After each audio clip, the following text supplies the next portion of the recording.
মধ্যরাতে এটিএম চুরি করতে গিয়েছিল দুষ্কৃতীরা, কিন্তু গ্যাস কাটার দিয়ে এটিএম মেশিন কাটতে গিয়ে শেষ পর্যন্ত গোটা মেশিনটাকেই পুড়িয়ে ফেললো তারা।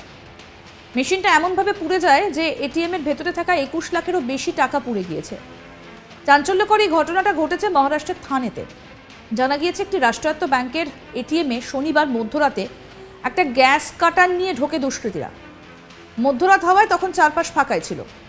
এটিএম এর ভিতরে ঢুকে দুষ্কৃতীরা গ্যাস কাটার দিয়ে এটিএম মেশিনটা কাটতে যায়, কিন্তু গ্যাস কাটারের অতিরিক্ত উত্তাপে গোটা এটিএম মেশিনটাই প্রায় পুরোপুরি পুড়ে যায় এবং একই সঙ্গে পুড়ে ছাই হয়ে যায় ওই এটিএম এর ভেতরে থাকা 21,11,800 টাকা। মহারাষ্ট্রের থানের ডম্বিভালি টাউনশিপের বিষ্ণুনগর এলাকায় ছিল রাষ্ট্রায়ত্ত ব্যাংকের ওই এটিএমের শাটার খুলে ভেতরে ঢোকে দুষ্কৃতীরা। এই ঘটনাটি জানাজানি হতেই এলাকায় চাঞ্চল্য ছড়িয়ে পড়ে। ঘটনার তদন্তে নেমে পুলিশ এলাকার সিসিটিভি ফুটেজ খতিয়ে দেখছে। ওই এটিএমে তদারকির দায়িত্বে থাকা ইলেকট্রনিক পেমেন্ট সিস্টেম আধিকারিকদের অভিযোগের ভিত্তিতে পুলিশ একটা মামলা রুজু করেছে। অজ্ঞাত পরিচয় দুষ্কৃতীদের বিরুদ্ধে ভারতীয় দণ্ডবিধির 457, 380 এবং 427 নম্বর ধারায় মামলা রুজু করেছে পুলিশ।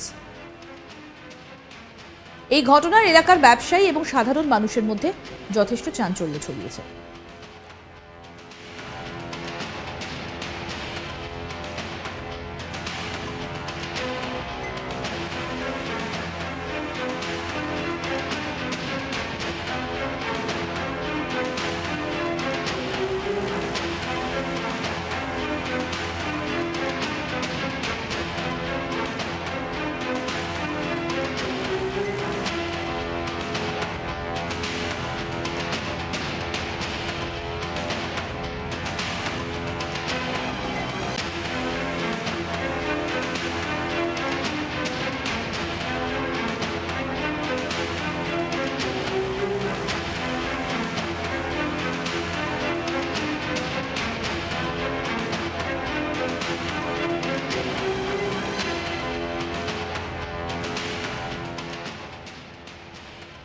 মধ্যরাতে এটিএম চুরি করতে গিয়েছিল দুষ্কৃতীরা, কিন্তু গ্যাস কাটার দিয়ে এটিএম মেশিন কাটতে গিয়ে শেষ পর্যন্ত গোটা মেশিনটাই পুড়িয়ে ফেললো তারা।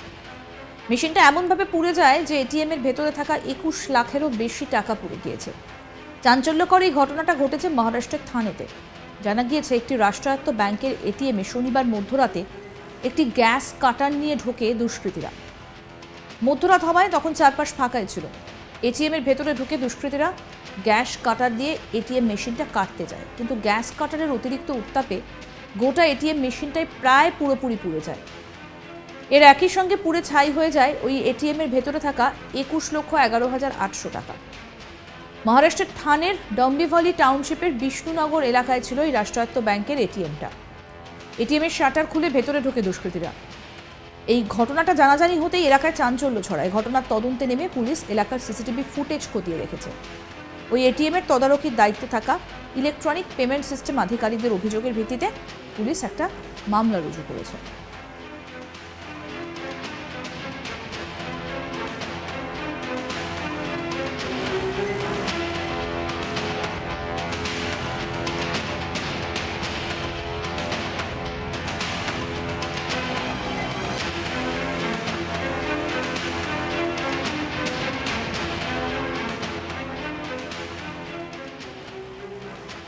অজ্ঞাত পরিচয় দুষ্কৃতীদের বিরুদ্ধে ভারতীয় দণ্ডবিধির 457, 380 এবং 427 ধারায় মামলা রুজু করেছে পুলিশ। এই ঘটনায় এলাকার ব্যবসায়ী এবং সাধারণ মানুষের মধ্যে যথেষ্ট চাঞ্চল্য ছড়িয়েছে।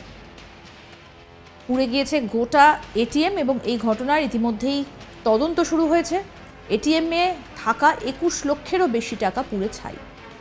আরও আপডেট পেতে আজ তাক বাংলার ইউটিউব চ্যানেল সাবস্ক্রাইব করুন, নোটিফিকেশন পেতে বেল বাটন অপশন প্রেস করুন। এই ভিডিও সম্পর্কে আপনাদের মতামত জানান, কমেন্ট করুন, শেয়ার করুন, হোয়াটসঅ্যাপে ফলো করুন আজ তাক বাংলা।